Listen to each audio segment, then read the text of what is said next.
very overwhelming, especially when someone who has had that kind of an experience or someone who has heard about that kind of an experience happening to someone close to them, it can be definitely very emotionally challenging.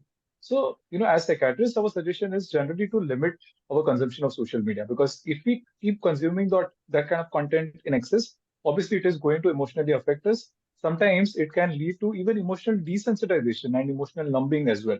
So Hmm. limiting our time on social media, I think, is a very crucial strategy. And especially when we are even following the news, what are the news channels that we are following? That also becomes a very important part, because we know that there are diverse styles of news, and now news has become more of a sensationalism. So there are definitely certain anchors, who present news in such a format that it becomes very triggering. So it's important for us to understand that we should consume it in the way where we can access it the best, and emotionally it is tolerable to us. So generally, I prefer reading it, in a print format, because I know that I have the control over it, rather than, someone narrating to me, especially a live news telecast that is going on where I do not have any control. And if the recorded ones are available, then especially the recorded ones, because the news directive is to have a trigger warning first up, then we can be assured that, okay, if there is something that is going to trigger us, then we can watch it only when we are emotionally comfortable, or otherwise we can skip watching it, right? So we have to choose which channels that we are watching, which social media apps that we are using, and what amount of time is being spent in such activities.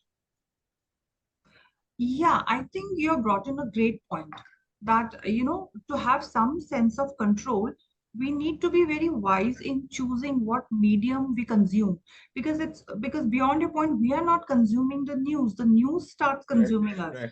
So, yeah. And there are specifically, such news anchors, Nidhi, right? We might know, like someone like Yes. Arnab Goswami, if you listen to him for 30 minutes speaking about a very sensitive topic, it can be emotionally triggering to even a saint, right? I live in Noida. It's the news city, and I'm thoroughly Right. ashamed. The news anchors out here, Yeah. they, even the women news anchors, they are doing a Exactly. They want to create an outrage. Sometimes it feels like that. yes, and they forget that in their endeavor to create this outrage and grab eyeballs, there are many people who are getting triggered. I mean, they might be pretty safe in their own spaces, but the impact that is creating is very negative. It's not doing anything good. Yeah. So, what you spoke about few steps we can take to consume to limit our consumption of media. But apart from that, what are the steps that one can actually do to calm their mind so that they have some Right. sense of control of Yes, their. taking some break from that particular news and watching something else, that also is very essential. Otherwise, it can happen that we are constantly following whatever developments are happening, because at every moment you switch on the news, there are some new developments that are constantly happening. So you can set a time limit that, okay, for half an hour in the evening or half an hour in the afternoon, this is the time when I'm going to follow this particular news, because it is important as a citizen to follow this news, but we're only going to follow it during that particular time and not constantly keep following it by the minute. Also, there are other things to watch, other things to do, and we should not forget about those events when something like this has happened. So make sure that you are taking enough time to rest, to have your sleep, because these days I've seen a lot of youngsters and especially a lot of people, even in old age, just constantly following the news because now it is available late into the night. And that can be a very risky habit, because then that disturbs their entire sleep cycle and leads to more of stress and anxiety related problems. So, especially at a particular point, after a certain time, you should switch off your devices before you go to bed. So, at least, especially, half an hour to 45 minutes before you go to bed, switch off all the devices. And even if you are consuming devices, make sure that your Wi Fi is off. You can listen to some music or something that is more neutral and positive rather than listening to some news stories. Yeah. So, Dr. Kashis, tell me, is there, why do people consume so much of news and this tragic event? Is there a kind of sadistic pleasure, or is it like they want to contribute to the change and be a part of change? What gets them hooked to these negative news so much? Right. So, see, anything that is emotionally very disturbing or emotionally very pleasing, both of these extremes are something that our mind automatically gets attracted to, right? So, something that is a news that is very happy or something that is very sad, very depressing, both of the times our mind gets hooked onto those things, because different areas of our brain, the amygdala, the hippocampus, and all those areas get involved, and we become hooked onto such things. Especially also the way in which it is presented, again, a mystery is kind of created. and obviously, our own need to want to see justice being done to someone who has suffered. That also comes into the picture. Also, some of the events that have happened to us or someone close to us in the past, they might also be something that make us focus or hook on to such kind of news. So I know also, we all have that negativity bias. So we are more drawn towards negativity more than the positivity. That is one important point to remember, that we naturally get more drawn to negativity than to positivity. Right. So, if we know somebody who has been through such traumatic event, what are the ways in which we can support our families and help them deal with the trauma? Firstly, understanding that we do not have to minimize whatever they've gone through. A lot of times, it seems like, okay, chalo yaar, itna hi hua na, kuch zyada nahi hua. People give such kind of responses, not with a bad intention, but these are very hurtful and demeaning. So we have to understand that every person has different reactions to their own trauma. And it is not about, you're competing about the magnitude of the trauma. कि यार, इसके साथ ये हुआ, उसके साथ वो हुआ, और भी बुरा हो सकता था. Sometimes such words used casually can be very traumatizing to the individual who has been through that kind of an experience. So we have to validate the feelings of the survivors and allow them an opportunity to vent out whatever they wish to without offering solutions and suggestions. Another thing that we casually end up doing is, we start to offer suggestions even when we have not been asked to. We start to offer solutions to it. But sometimes it's just important to listen, allow them to vent out their feelings, and understand that you can just be there to ask them whether they need any help and provide them the help that they need, rather than trying to proactively fix their issues or something like that. Because even in therapy, right, as we know, right, like, we do not try to fix someone's problem, right? We allow them to create a safe space wherein they can then process their emotions better and then deal with their emotions in a better way. So it's important that you don't have to take it upon yourself as a responsibility to fix someone's problems in one go, because it is not possible. And you might end up damaging that person even more. So just be there, calmly listening to whatever they wish to share with you, and ensure that you maintain confidentiality. If you maintain confidentiality, privacy, then the person will get the strength and the courage, and the person will share the things with you. So that is very important to create that safe space. Hmm. I really wanted to know about, sometimes these events, these news trigger our own past traumas, and people find it really difficult. And then there are other category of people who have been through such traumatic event and they suffer from PTSD. Could you also Right, share us, if we know right, somebody who's going through this experience, how right, can right, how can right. they be helped? Right. So someone who has not probably properly healed from a traumatic event that has happened to them, especially to those individuals, this event, wherever we are discussing this, can be very emotionally triggering, right? So, like right now also, we are talking and there are so many people listening to us, right? We do not know who has had a lived experience, right? So for all those individuals also, firsthand, we need to convey that, okay, we are going to discuss certain sensitive topics, and if it is triggering to them at any point of time, they can leave the conversation. I think allowing people that warning that, okay, this is what is going to be discussed, is the first thing that we can do. Because in PTSD, the symptoms, as we know, are mainly related to triggers and the recurrence or the flashbacks of all those memories, of all those traumatic thoughts and emotions that have been faced by them. So all those things we need to keep into account, because any minor thing also can be triggering to someone. So especially when we know that there are going to be certain topics or certain words or certain phrases that might be triggering, then trigger warning has to be given. That is the first and most important thing. Another thing is that if a person who has had such kind of an experience and is now experiencing it again, then it's also important that they start to share their experience, especially with the people whom they consider to be their safety nets. And if they think that they do not have such people, then they can even access, it's a lot of NGOs who are doing great work, especially in forums like you, right? Like, we are talking here in an open space, in a comfortable space. If they wish to, they can even access services of mental health professional. But make sure that you talk about it. Make sure that you process that emotion rather than, trying to suppress it. Because as we have seen, that when we try to suppress it, all those suppressed and the repressed emotions, then they come out later in uglier forms, and it can be very damaging to us. So it's important to process through that trauma. And how about a person who is who have been through these experiences and now is trying to rebuild a new relationship? They usually tell that, Right, they suffer from trust issues and not being right, able to right, find right. safe. So as as a part of the society also, we need to understand that if someone has had such kind of experiences, then yes, that person will require certain reassurances. If that person is asking you sometimes a lot of questions, that doesn't mean that they are not trusting you. It is related to what has happened to them in the past. And that's why it's also very important that when you are starting a new relationship, after you have had something traumatic happen to you, make sure that you take some time out. A lot of times, people just keep on jumping from one relationship to the another without properly grieving through that. So it's also important to grieve through that, to process our emotions wherever we have felt hurt. It's important to feel hurt also. See, we do not have to escape from that negative feelings. It's very important that we give words and validate our own feelings. But people, a lot of times, they don't want to validate their own feelings, and then they jump from one thing to the other, or use distraction, or sometimes use unhealthy coping mechanisms, and that then leads to a lot of problems. So, Mm. firstly, you start to have your healthy coping mechanisms in the way that you are processing your emotions better.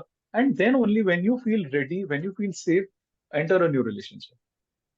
That's a great piece of advice.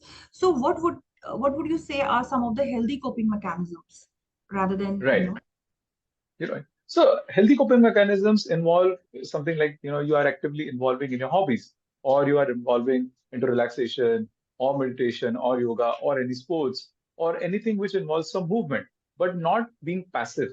Like a lot of times people end up using unhealthy coping mechanisms like passively scrolling through Instagram, passively watching reels, or sometimes using unhealthy substances like alcohol or cigarettes to cope with that stress. See, coping mechanisms are a way in which our mind is trying to deal with anything that is stressful. So Mm. it wants a release of endorphins, release of dopamine, so that all that stress hormones which are released in excess can be neutralized. So there are multiple ways in which we can do that. The more natural and healthier options that we choose, the better it is for us in the long term. But because the unhealthy ones, they give us a relief in the short term, we have a Mm. tendency to become addicted to them. Because it is very difficult sometimes to try and use healthy coping mechanisms, but unhealthy coping mechanisms, they're very easy to use. You light up a cigarette and you feel good for that moment, but Mm. then that can be addictive. So Yeah. we have to realize that it's not when something bad happens to us at that time we start to think, okay, what are my coping mechanisms? So for all individuals, it's important that as we grow into adults, as we mature, we need to find out what are the things that make us really happy, make us really relax. And please continue to engage in those activities. As they say that don't wait for something bad to happen before you start to use coping mechanisms. Use them regularly. So if Mm. you use yoga or meditation or relaxation immediately after something bad has happened, probably it will not be of great use, right? So build those habits when things are happening in a smooth way. A lot of times when things are going smooth, people just forget about their habits, people just forget about their routines. They allow whatever time and however they wish to do. And then when something bad happens, they all of a sudden realize that, okay, they have not been living a healthy lifestyle. So it's very important that living a healthy lifestyle is a process that we have to follow day in and day out. Mm. Mm. Mm. Dr. Divashi, I also have one question like, why do men resort to such violent crimes? All over globe, it's a general trend that men are more in prisons for violent acts. So, what is it about men? Is it purely biological, or is it nature and nurture, I both think the it things? is a combination of both, Nidhi. And a lot of times, when we talk about, and I'm going to use a word which might be triggering to people. So, rape, when we look at it, people just think that it is an act of it's a sexual assault, right? But more than that, it is an act of violence. We need to understand that. You know, Nobody does it just for the sexual assault, but it is an act of violence and it has to be looked at that way. So, a person who does that, who indulges in such an act, definitely has some elements of psychopathology which has not been either properly diagnosed, not been properly understood, and that needs to be made aware of, and needs to be treated. And unfortunately, because of the lack of mental health awareness, because of the lack of understanding about personalities, sometimes these people are just roaming around everywhere we go, and we may not be able to identify them who is going to be a potential person who ends up doing such an act, because they might appear as normal as anyone else. So we need to be careful and start to have healthy conversations about mental health. And when we find out that there are people who need those, they are able to access mental health services. Another important thing is, as you said, about the biological part. Yes, biologically also, if you look, men are more prone to violence, right? That is how the biology has ordained them. Because of the testosterone levels that are there, the violence rates are much more in men compared to women. That is going to be there.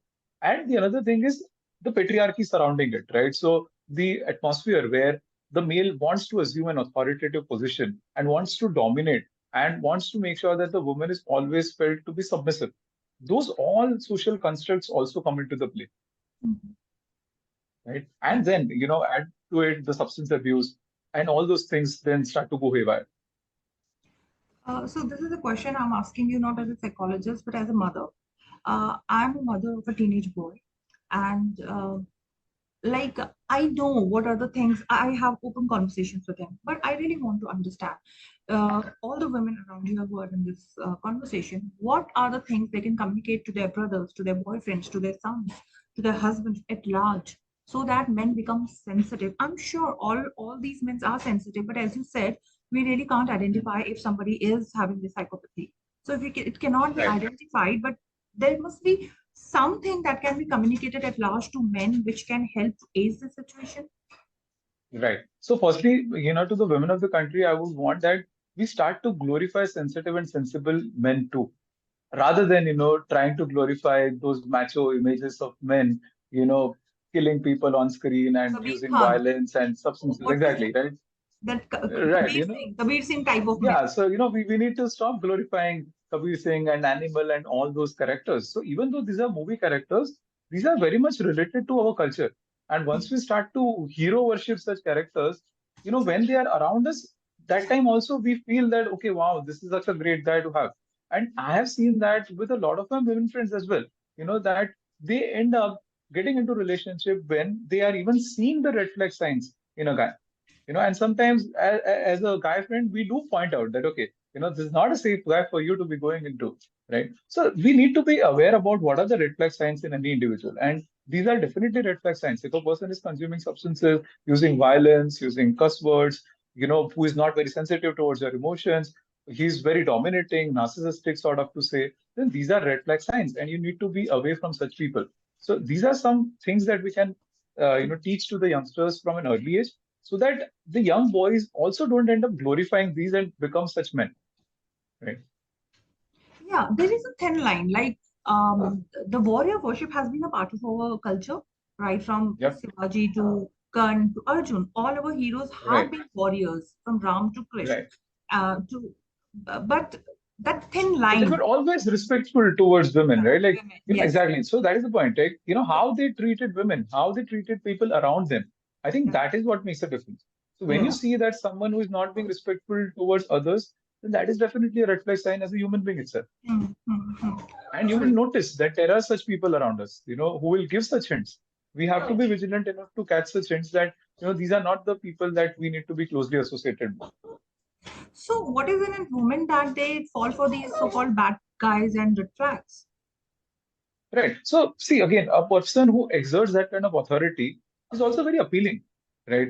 A person who is very dominating, we are more naturally drawn towards such a human being. It is not just on an emotional level, on any level, we are drawn towards such leaders also. If you look at politically also, people who give tall claims and, who exert such a kind of a persona, that is very attractive to a lot of people. So that is one of the reasons why we get attracted towards such characters like Kabir Singh, right? So, patriarchy is not just harmful for women; it is harmful for men Yeah, also because it is it harmful takes for them men away as well, from right? empathy, right? Exactly. See, any sensitive, sensible man, he also becomes a victim of bullying a lot of times, right? So, there are words used where he's shown to be a feminine version, or such bad words are used for that person as well. And that is something that is not encouraging to men becoming sensitive then. So Hmm. as a society, we need to change that narrative as well. So if you encounter a sensitive, sensible man, then we need to appreciate and validate such men. And the people that we see as role models, they are the ones that then we become surrounded with. Hmm. True, true. So, a last question from my side. What do you think we can do or convey to young boys Hmm. in school setting, in colleges, or wherever we meet them, Right. that they, because you also said that being a sensitive man also leads to bullying Yeah. in men. So, Right. there should be some incentive for Right. boys to have role models who Right. are like sensitive and in touch with their feminine side and not just be the Kabir Singh. So how do we communicate that to young boys? I think it has to start from a very early age at school level itself. We have not taught them about the basics of their own biology. Sex education still is Mm, a taboo in a lot of part of our country. So when we start to open up these kind of conversations and allow boys, girls, everyone to discuss and talk about their feelings, talk about their emotion, then that kind of becomes normalized.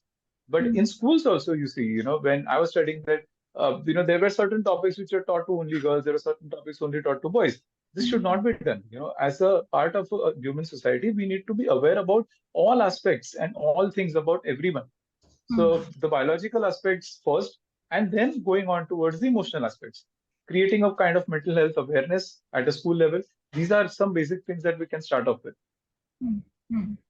Wonderful. It was great listening your view because A, you're a doctor, and also it is always nice to hear the view of men about this. And there are not too many sensitive men who are open to talk about this the way you have spoken.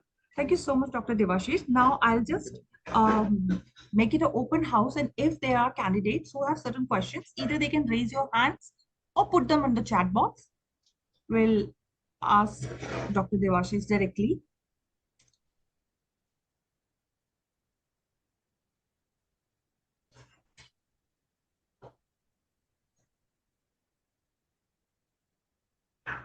Any questions from audiences or listeners?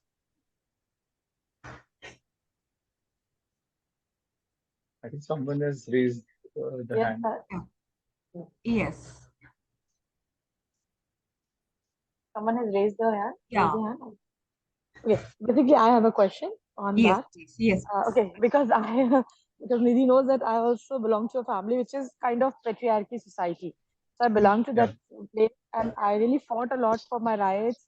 But they are women because, for example, I have many friends who have been through this trauma of childhood rape or the childhood sexual assault, and that trauma is guiding them. That trauma is actually guiding their life, which I have explored by talking to them. I've talked to many of my cousins, many of my friends, and that trauma is guiding their behavior as I have felt. But because they are living in that society where mental health is considered as a like joke, they think that okay, why a person if person is suffering from OCD, they're saying, oh, what is this? Just give them two slap and they will become all right. So there are many like I'm seeing in fact right now I'm in Odisha in Sambalpur. Here also I find a lot of people like that. So imagine a woman who like undergoing such kind of trauma, living in such kind of society, and even don't know how. Even if they know that this is the right thing, I'm like my trauma need to be healed, but they can't approach the right thing because there are many people who are saying that you are mentally sick or just give yourself two slap and you will be all right. So how they are going to deal with that thing? That is the main question that I feel that like one Right. should. And I think here again, the role of women who are living in the patriarchal societies is also important because I have had a lot of my patients, Divya, who have had such kind of child sexual abuse, and they could not even approach their mothers because when they tried to do that, even their mothers tried to downplay the situation. I think that's why we need to empower our women, the strong women in the patriarchal society, so that they can create a support network. See, Mm, any teenage girl should not have the hesitation to speak about whatever has happened to her mother. But unfortunately, that is still a reality. And I mm, think that is where the change has to start first. Uh, all those patriarchal men in their 50s and 60s, probably they might not even change. But at least the change has to be started at certain level where we empower the women first so mm, that they are allowed to speak out. And as we see that the education improves, as they become more independent, of course, they will be then able to maintain certain boundaries as well. So important to create boundaries, especially when we're living in societies like this. It's very important to say no to certain people. It's important to say no to going at certain places. And it's absolutely fine, even if people tease you for that or mock you for that or call you by whatever names. But you set your boundaries very firmly. Yeah, I'm really hopeful. This new generation, they are sensitive men. They believe in communication. They believe in, I mean, communication was never considered a men's domain. And that is why the only resort they had was through body language, through aggression.